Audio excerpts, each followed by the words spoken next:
Welcome to the Encore Audio Archives YouTube channel. I'm Taper Dave, and this is my channel. I've uploaded hundreds of talks here that I've recorded at meetings in West LA, and I've also recorded conventions starting in 2013. I've got a bunch of those up. And Walt and Mary Murray, the original owners of Encore Audio Archives, started the company in the 80s, and Walt recorded Joe and Charlie's and a bunch of stuff down in Vista, California. My sobriety date is June 20th of 1994. I hope you find something you like, so please like and subscribe to my channel and comment down below. If you want to hear something that I don't have or that you don't see, I'll see that I get it. Anyways, take care and have a great day if you want to. Hello, my name is Katherine and I am an alcoholic. What a surprise to meet an alcoholic at an Alcoholics Anonymous meeting. Happy birthday, Bill. It has been one of the greatest gifts that you get by staying sober for a period of time is that you get to see people come in. And you get to watch them as they struggle and they flounder and they hate it and they cry and it's awful. And then one day a time comes where something happens and the eyes kind of brighten and the smiles start showing up a little more often. And you get to watch this wonderful person come out of this cocoon that they've been living in. And I got to be there for Bill. I got to watch him come in, and yes, he made me very grateful that I was sober and watching him. And I want to thank you for coming and driving me. And I'm taking him away from a regular meeting that we go to where he would be taking his cake. So I thank you all for sharing his birthday with him as well. And Terry, I want to thank you for inviting me to come here. I am always grateful to be invited anywhere, but especially to another Alcoholics Anonymous meeting. Oh goodness, what it was like, what happened, and what it's like now. Tom, congratulations. Where are you? There you are. 90 days. That's a big damn deal. Congratulations.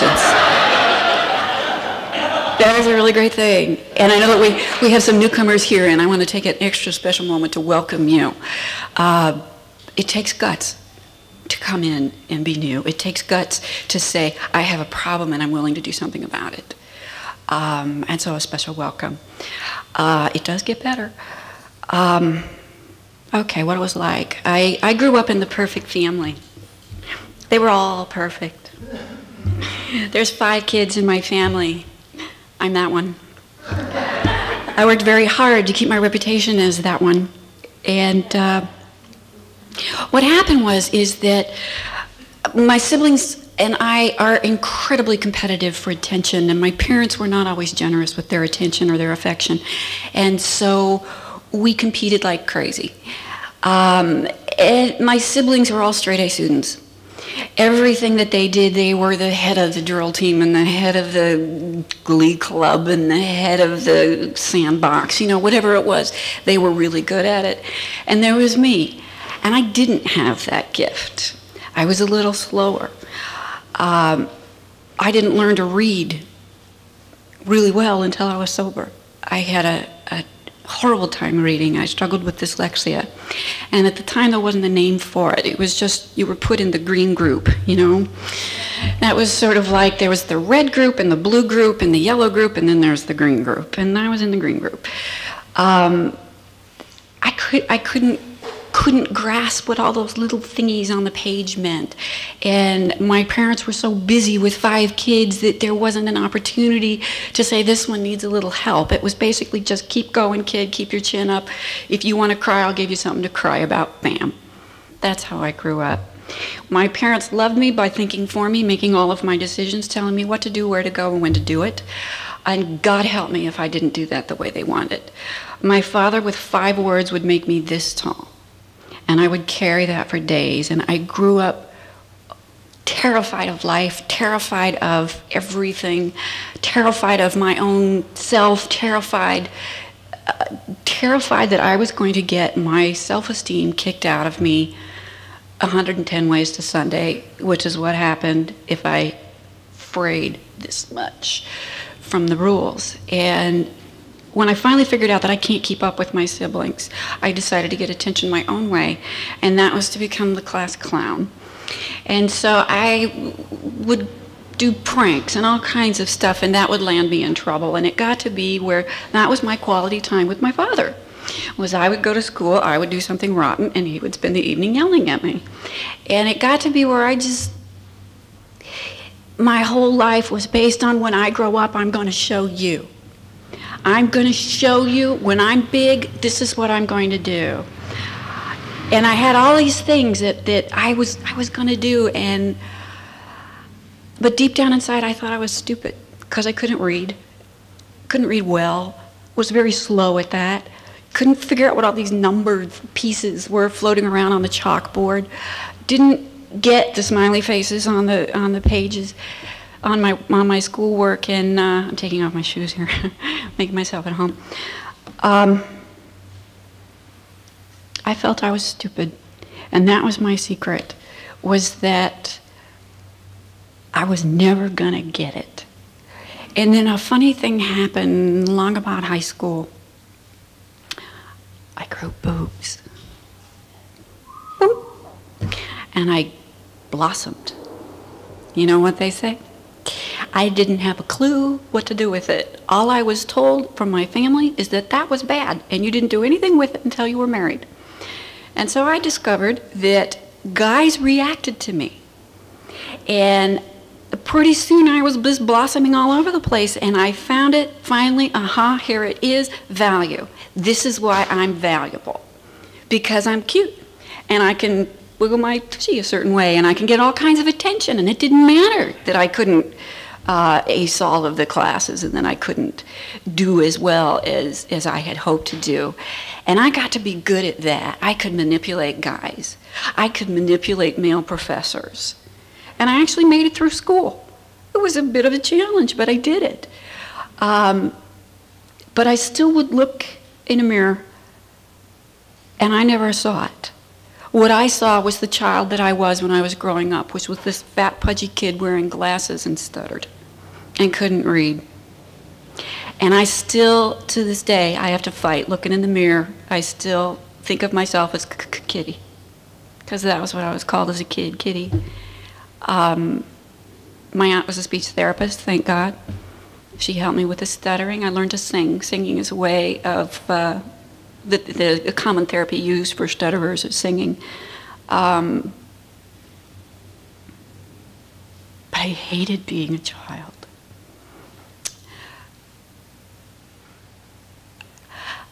When I started to bloom, boy, is that a dumb statement. Bloom.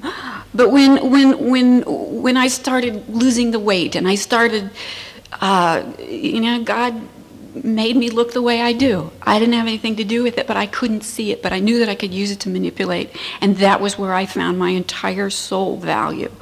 And when I was in college, I was in a sorority because my dad said I would be. And my sorority sisters, as a prank, signed me up in a local beauty pageant, Miss Northridge. I was on my college swim team, and I did the Miss Northridge pageant in my swim team big black box swimsuit, because I just thought the whole thing was ridiculous. But there was so much peer pressure that I went along with it, and I did this. And I kept winning. And it just baffled the heck out of me, because remember, I'm looking in the mirror seeing something entirely different from somebody else's. But so long as they would tell me I was attractive, and so long as they would say, oh, you're pretty, and oh, look how you look, and oh, look how the guys act on you, that to me made me feel like I was someone. This is my value. I kept winning. I had the privilege of winning Miss California, and I represented our state and won in the national. And then I went to Japan representing the United States, and I won there too. And I was just queen of the universe, except when I would look at myself and be quiet. I knew that I was nothing. I was stupid. I could tell jokes. I could distract you. But I didn't know who I was. There was no me here. You know, they say something about Riverside, there's no there. Well, there was no me here. And I knew how to do, I role played. I played whatever you wanted me to be. I played whatever I could do to get through life without having to get yelled at or turned down. So what do I become naturally? A person who does not want to be turned away. I became an actress. We hear no for a profession. I was incredibly lucky. I was absolutely incredibly lucky. I started out under contract at Universal Studios, and one thing led to the next, and before I knew it, I was starring in television shows and looking at my face on magazine covers and watching myself in movies and getting letters from people all over the country telling me how much they think I'm wonderful, and those became my friends. And I became friends with these people that I would never ever meet, that they would send me letters, that I'm just a face on a box in their living room.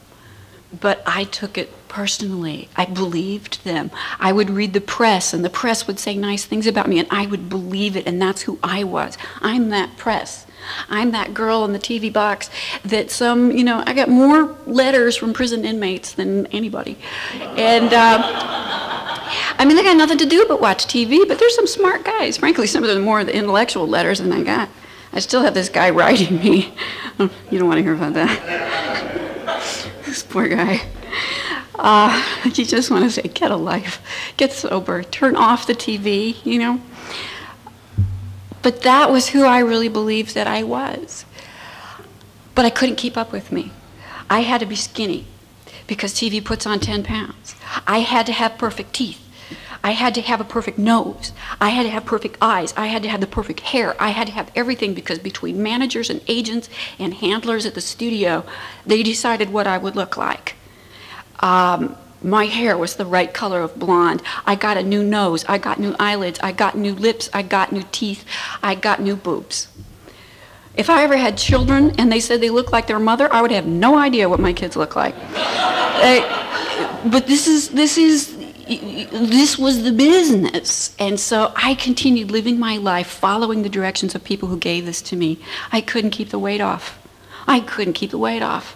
Because I would go home and I would ice cream in my bed and hide. And I would sneak those jelly beans and sneak all those goodies, and I have a sweet tooth that doesn't quit. And so the answer for me was anorexia and was bulimia, where you eat until you, and then I had a modeling agent, and she gave me these little white pills, and that's where my story with alcohol begins in earnest. This is an Alcoholics Anonymous meeting, not a Drugs Anonymous meeting, but my story started in speed. And I discovered with speed, I got everything done. I could wash my kitchen ceiling at 4 in the morning. I could mow my lawn at 2 in the morning. I couldn't understand why my neighbors didn't think I was wonderful. I just got to where I felt like I could control things. But we all know what happens. After a while, maybe you control the speed at the beginning, or maybe I did, but after a while it controlled me. And I was down to 105 pounds, and at that time I was 5'9". I could not stand up without nearly passing out. That was part of my life. I ate 1 meal a week. I lived on apples and Diet Coke and speed until the day came that my body broke down. And I wound up in the Boyer Clinic at UCLA. That's a cancer clinic. And my hair was falling out. I wasn't pretty anymore. I was so thin that I wasn't getting hired anymore, and nobody wanted me anymore. All I wanted my whole life was to be loved. My parents didn't know how to do it. They were busy. I know now that my parents did the best that they could. I know that I have had, and Bill and I were talking about this, about language. I didn't know my parents' language when I grew up, so I didn't know they were telling me they loved me. It's only in sobriety that I have learned how my parents tell me they love me. It's the language. Doesn't matter how loud you yell it, if you don't speak the right language, they're not going to get it. And I know now that my parents loved me deeply and loved me deeply then, but while I was at Boyer Clinic And I have these doctors looking at me, and they're sticking needles in me, and I'm peeing in little cups and bleeding in little vials and doing all of this stuff. And I look like hell. I have no hair. I have no skin. I have no nails. Nobody wants me on their cover. This technician in a lab coat, and I will never forget this, God bless him, whoever he is, had a long ponytail down the back of this lab coat. And all these doctors are coming and they're looking and they're, you know, and then he comes in to look and he turns around and he says to them, "She's a junkie."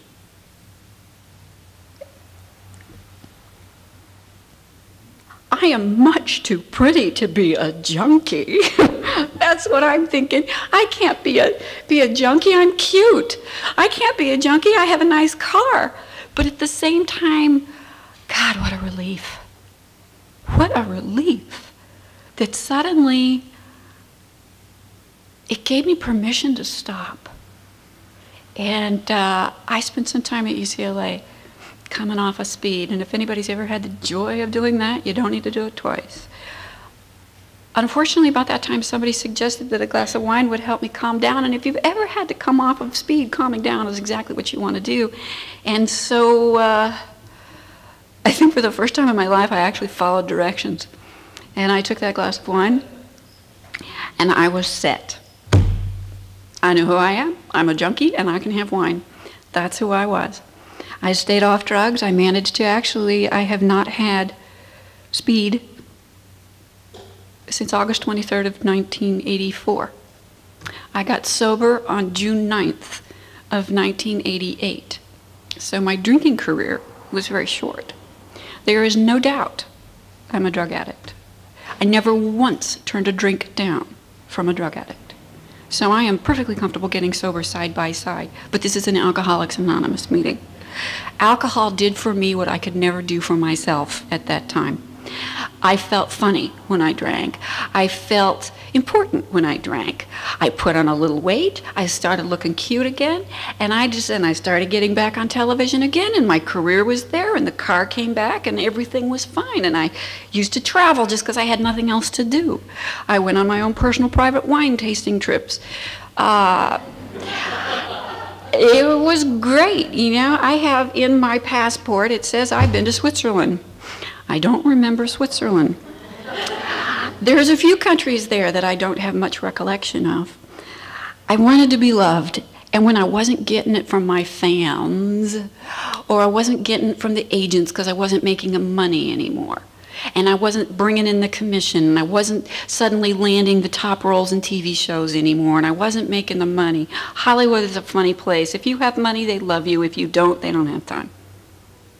If you're getting the roles, you are the girl. If you're not, honey, move over. We need the space.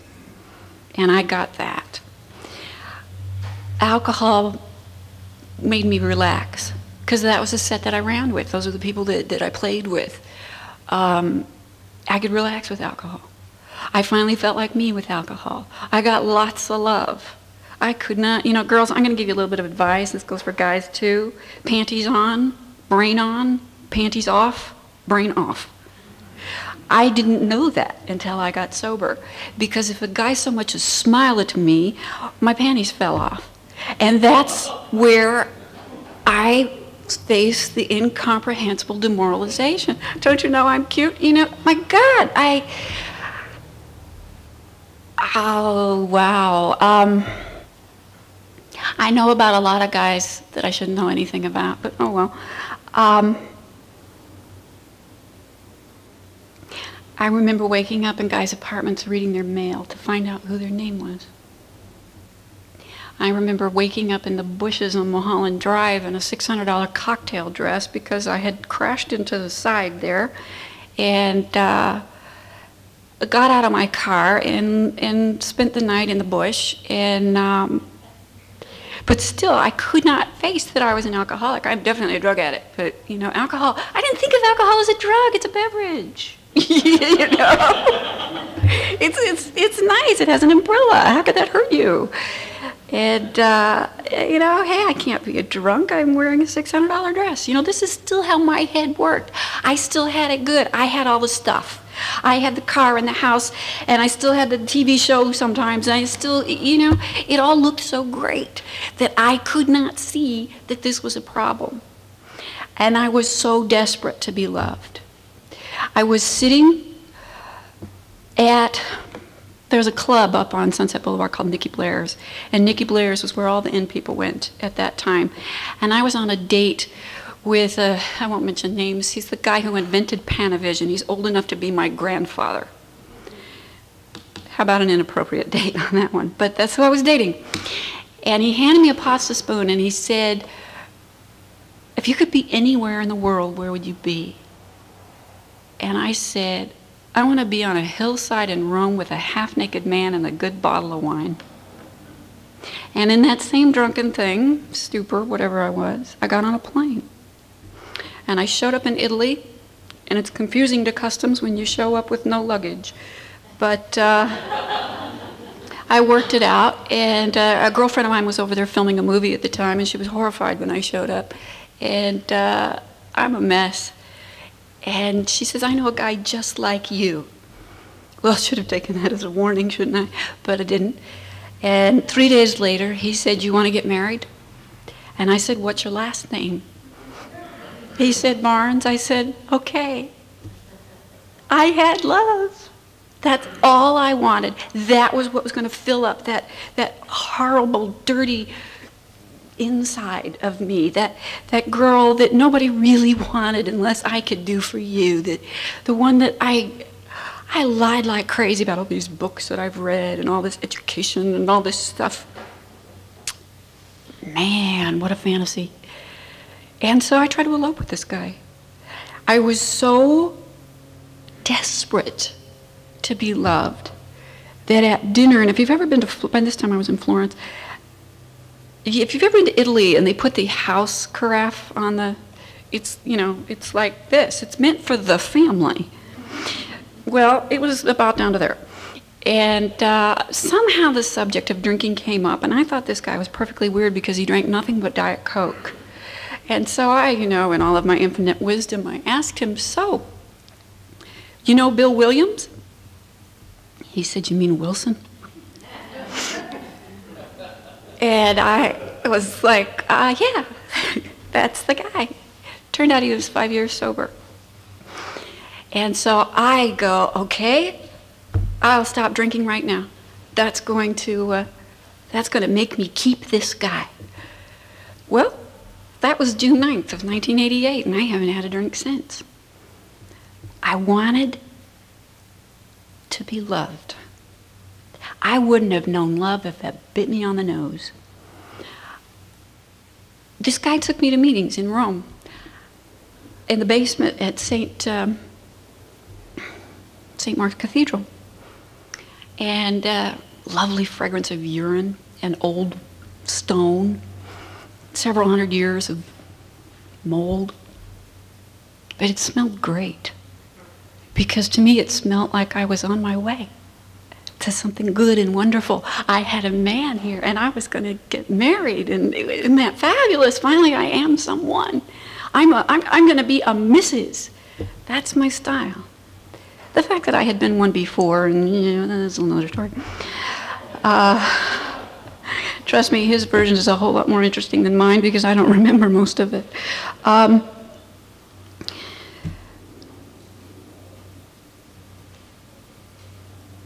I stayed sober for a year and a half, and I married him legally in Rome. His father was the CEO of Exxon Oil. This was a big wedding. I was lost in the middle of it. The only reason any of these people knew I was the bride is because I was the one wearing the big poof that I looked like a giant meringue. That marriage lasted exactly 26 months. My husband was a schizophrenic. He had been on medication in Rome, and by the time he came to the United States, he had gone off of it. And if you've ever dealt with that type of a mental illness in your family, you know it's very, very sad. By the end of our marriage, he wanted to kill me. He thought I was his mother.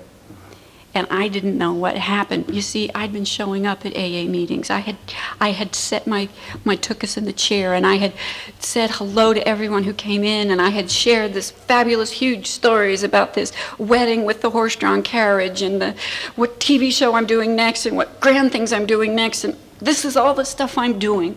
I never learned how to say I'm afraid. I never learned how to say I don't understand. I never even read the damn book because I couldn't. It was the loving kindness of a sponsor who gave me the book on tape. Much of our literature comes on tape. So if you come into this program and you have difficulties reading, please don't let that turn you away because it comes on tape. Personally, I listen to my tape in the car. It has saved many lives, including my own, from not running them off the road. It's a wonderful thing that AA is made accessible to so many people. It's in 24 different languages. By the time we divorced, I was 4 years sober. I had not done the first step. I figured out, you know, yeah, I drink wine. I wound up in foreign countries married to strangers. I had that part figured out, you know, or you know, when I bought an island once, it was a terrible misunderstanding. I was quite drunk, and you know, don't get me wrong, I had a wonderful time being drunk until it didn't work anymore.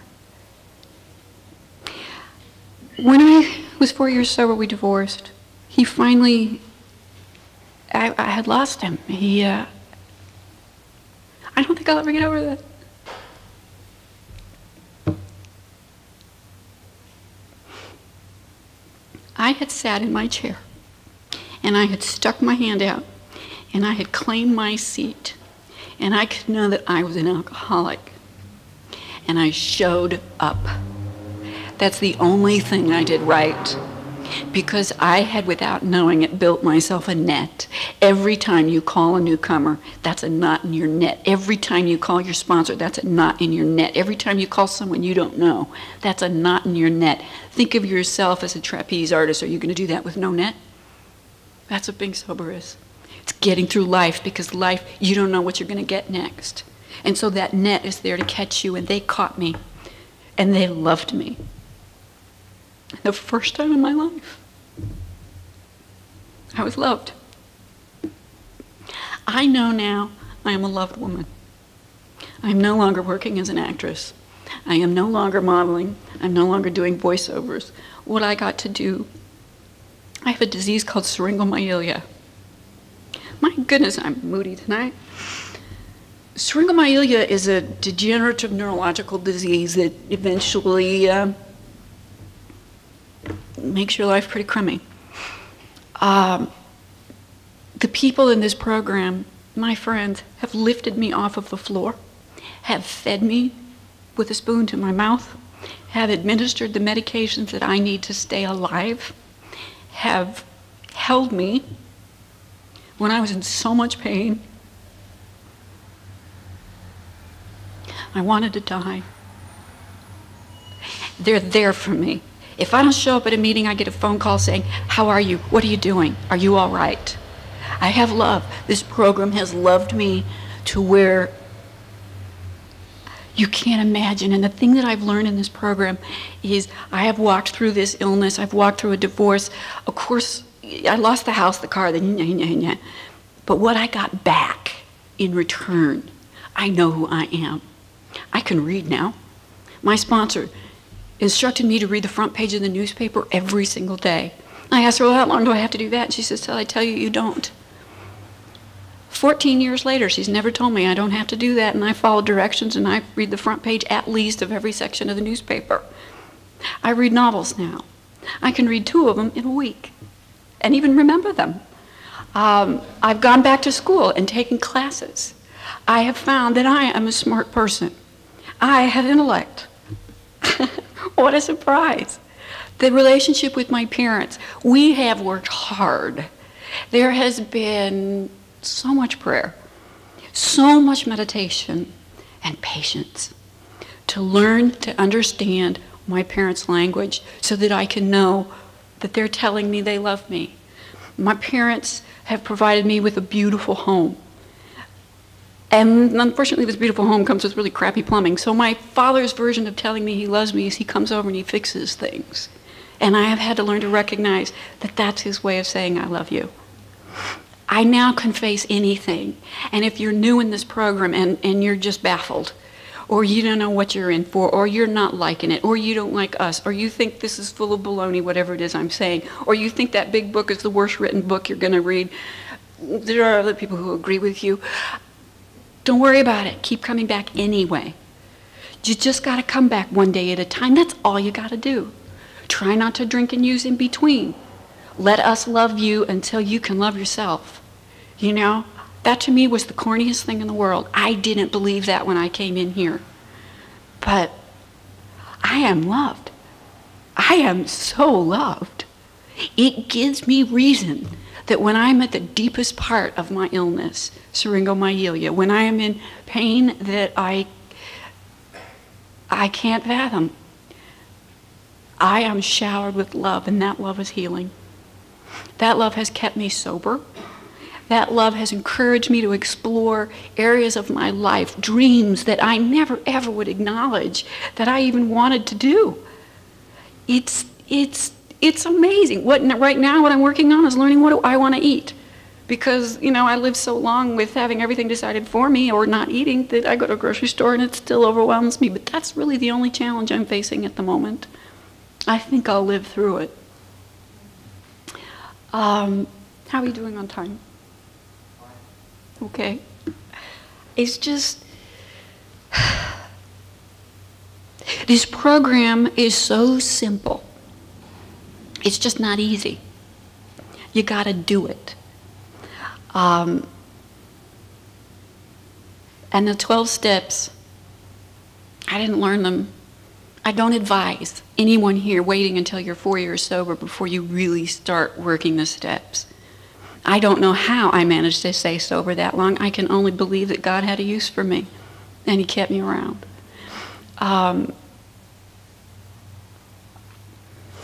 My life now is one of peace.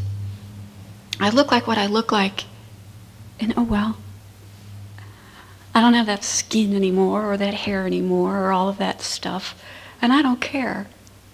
My goal is to be a wrinkled up little old lady, because I know I'm going to be a happy wrinkled little old lady. And I cannot welcome you enough if you're new. And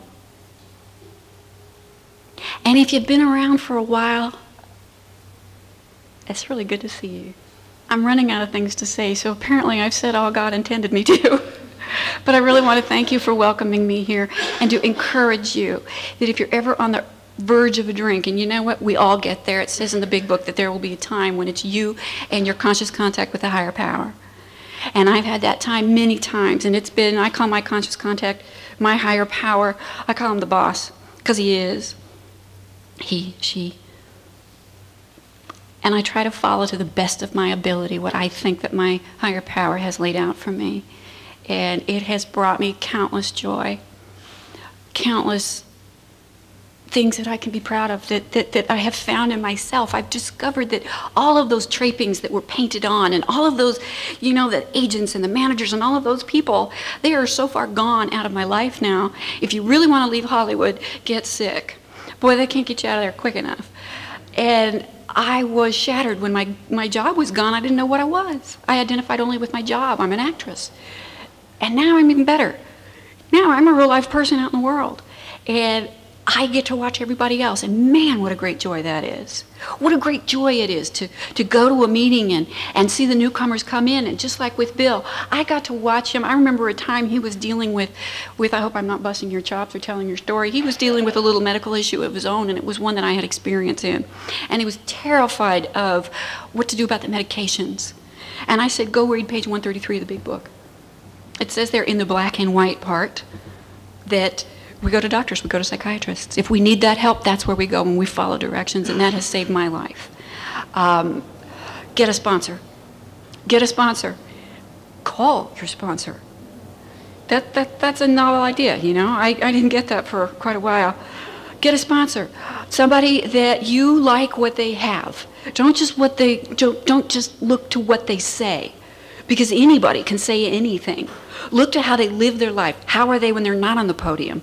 How are they when, you know, they're just getting up in the morning? How are they when they're, you know, after a frazzled day? If they have what you want, grab them. Let them sponsor you. Get that book. If you can't read it, get it on tape. If you can't hear, get it in Braille. It's available all those ways. Read it. Okay? There's a guy in our Friday night meeting that says the big book is the best kept secret in Alcoholics Anonymous. You know, there's some real cool stuff in there if you take time to read it, and it'll save your life. Okay, now I'm done. Thank you all for allowing me to be here.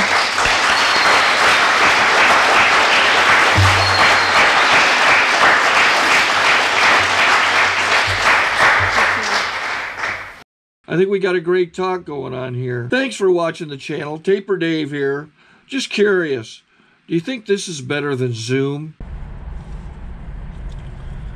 Okay, this is how I prepare my drone for launching.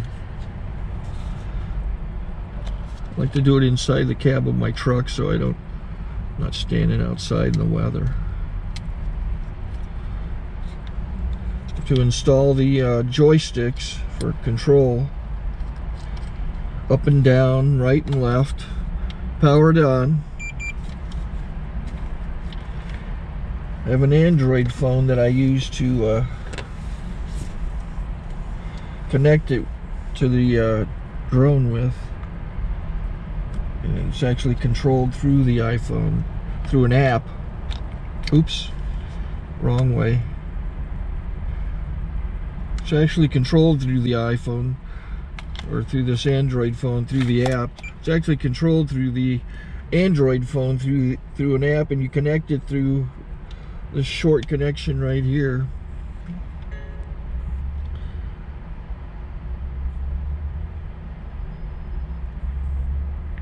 Remote control connected. Remote control is connected.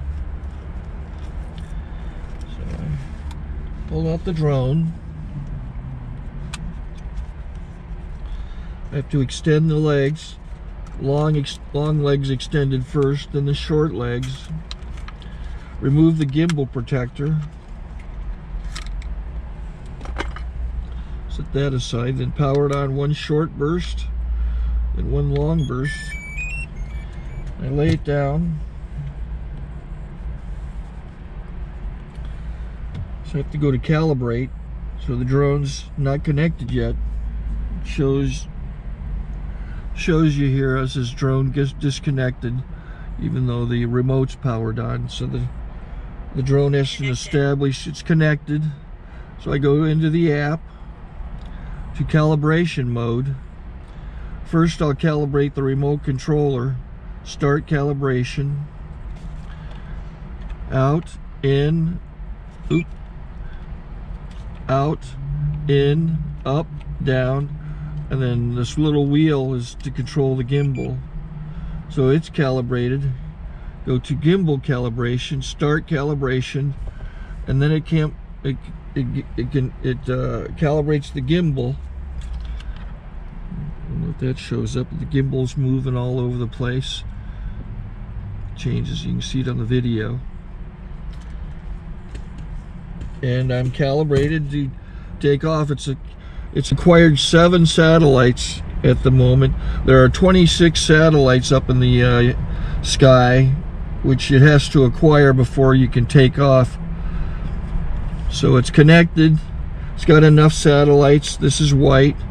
I can go to press this little arrow button, swipe right to take off, and it would start the motors if I slid this to the right. But I'll wait till I get outside. Don't want to do it inside.